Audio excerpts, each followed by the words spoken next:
This video's for you, chaps magoo. Verrak versus Light-Paws. A two-lander with some small things to play, so we will definitely keep that one. We're on the draw here.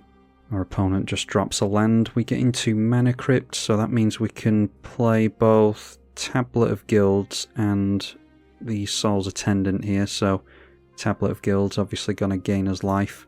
Make a scrub land first and then cast the Mana Crypt. We'll go for the Tablet of Guilds, and that can be white and black, making Ores of, and then play the Soul's Attendant after that because that will trigger the tablet. Seeing our opponent's commander on turn 2, as you would expect. Okay, and drawing into Underworld Connections is good, so can probably just use that next turn. We'll shock in a Godless Shrine here. Or maybe, yeah, maybe going for Underworld Connections is a better idea because then we can potentially play our commander next turn. It doesn't matter either way, we need to draw into a land regardless, don't we? Yeah, we'll still go for Underworld Connections because we can set up with the Lightning Greaves next turn and hope to draw into a land off the Underworld Connections, so let's just play that anyway. Might be that we lose Underworld Connections when we go Austere Command trying to blow up all the enchantments, assuming that Light-Paws is going to have a bunch of enchantments put on it, as you would expect. That is a Light of Promise, and with that triggers their commander. They get a Daybreak Coronet. So their commander, a 5/5 first strike lifelink vigilance, and that many plus counters on it when you gain life, which they will this turn. Okay, a Vona unfortunately can't cast yet. Let's draw a card, try and get into a land, and that is a Serra Ascendant for us, which actually isn't too good thanks to all the life that we've lost. So let's throw out the Lightning Greaves and the Serra Ascendant.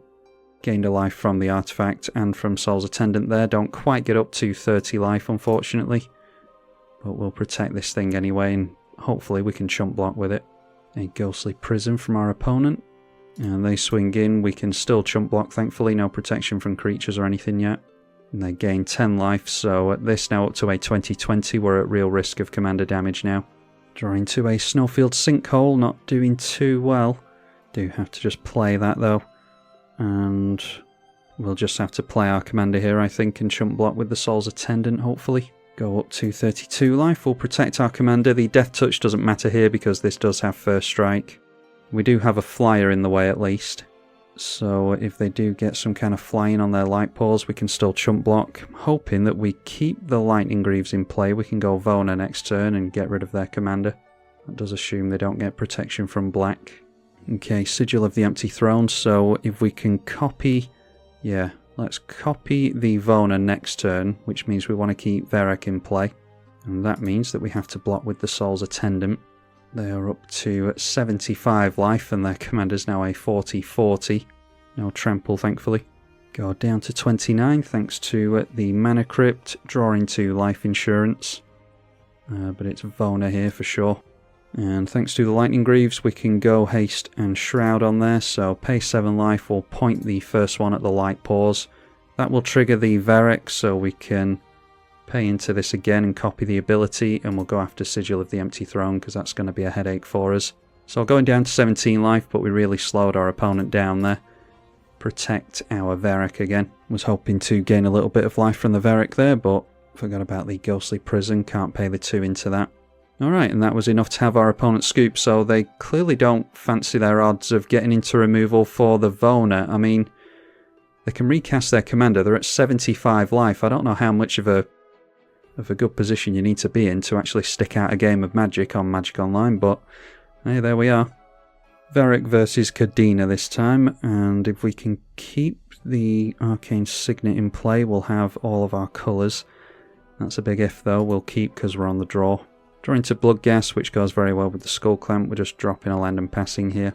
And seeing a Jeweled Lotus from our opponent, so probably going for their commander here. So if we get into maybe an Ancient Tomb, a Mana Crypt, a Soul Ring, something, then I'd definitely go for the Toxic Deluge here because they're quite a ways away from their Kadina once commander tax has been added. That is the downside of Jeweled Lotus. Instead getting into a Lightning Greaves, so we play the Arcane Signet and hope for a Toxic Deluge next turn. It might be that with 3 mana they just tap out into another morph creature. Obviously the first one is free with this. Playing out their first morph creature for the turn, and it looks like they are tapping into some mana. All of their mana, that is a Scroll of Fate. Manifesting off the top, we'll draw them a card again, so they're at 4 cards in hand, and I think we're definitely slowing them down with a Toxic Deluge. Still not getting into lands. I think we've got 36 lands in this deck, so we shouldn't be struggling this much to get into them. 3 life into Toxic Deluge wipes the board of creatures, and hopefully that'll buy us some time. They can still manifest cards off the top, but they are going to be a fair ways away from getting down Kadina, I assume.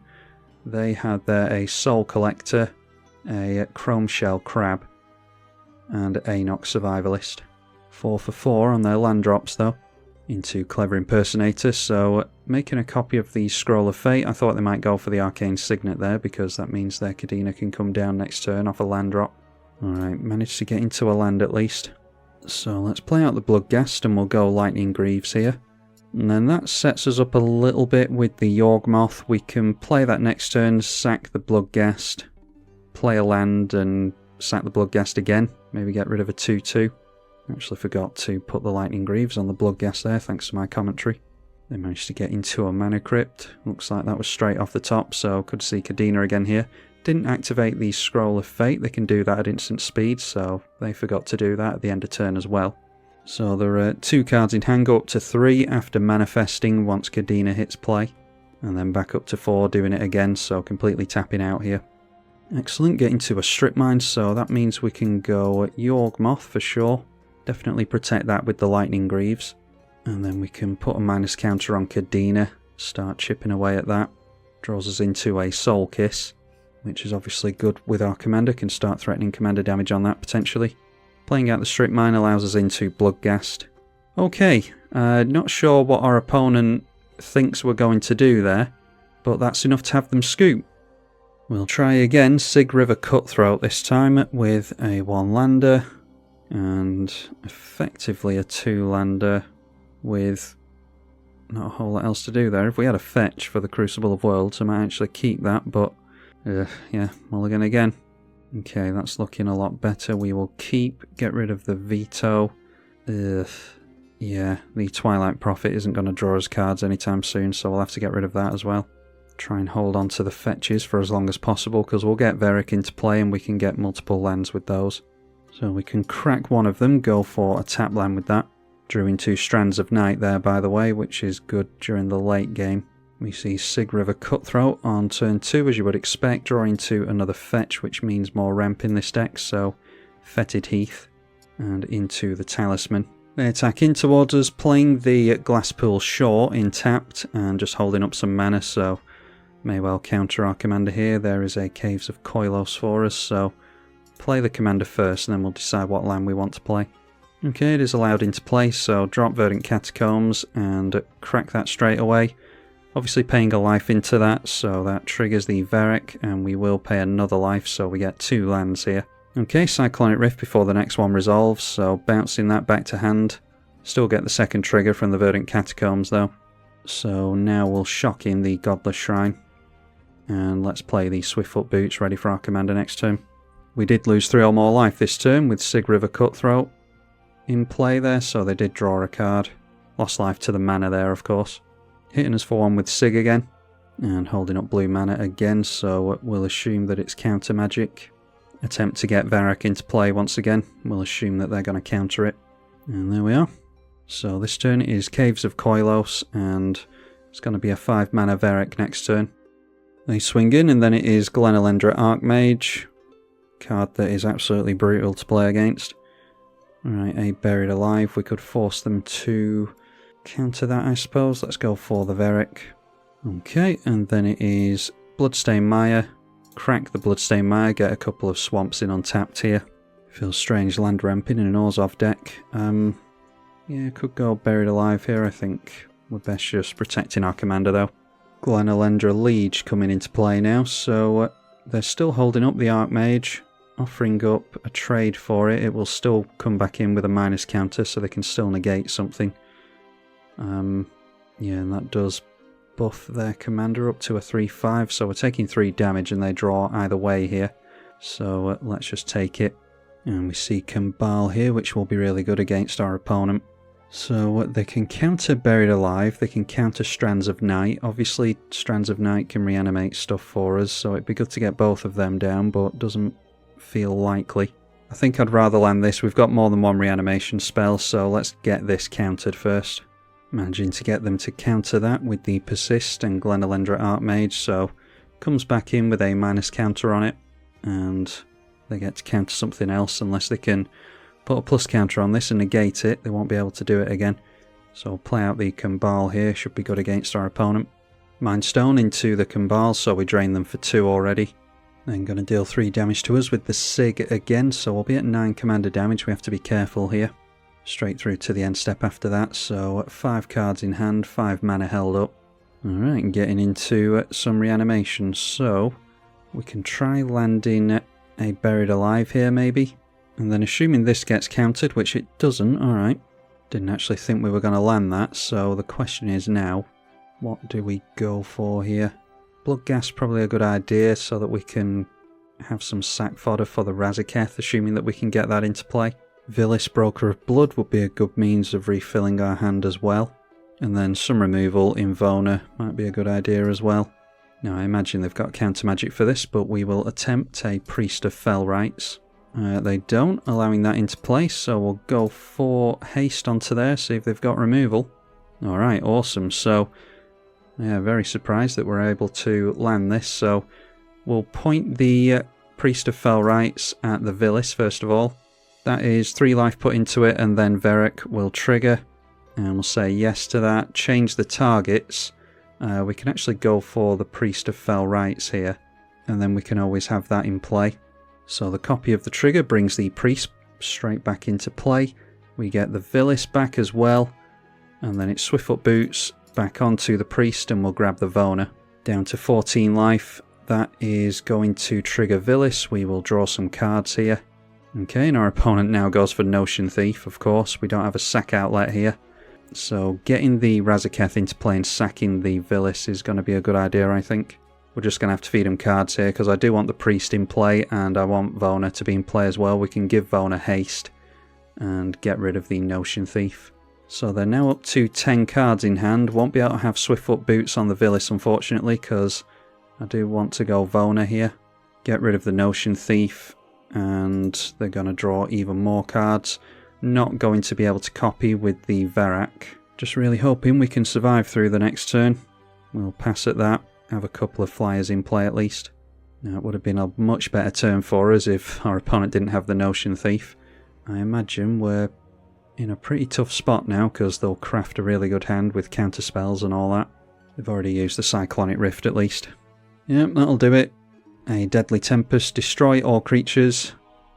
Each player loses life equal to the number of creatures they controlled this way that were destroyed. We go down to 1. Our commander goes into the command zone. And then Bajuka Bog from our opponent. I mean, it's pretty likely that they were going to have that thanks to all the cards we just drew them. So down to 7 cards and 1 mana held up. They discarded a Reconnaissance, some lands, Confounding Conundrum, Trespasser's Curse, Ink Fathom Infiltrator, Cloak and Dagger, Nighthawk Scavenger, and a Solemn Simulacrum. Drawing us into a Strip Mine. We will drop the Verrak, try and gain a bit of life here.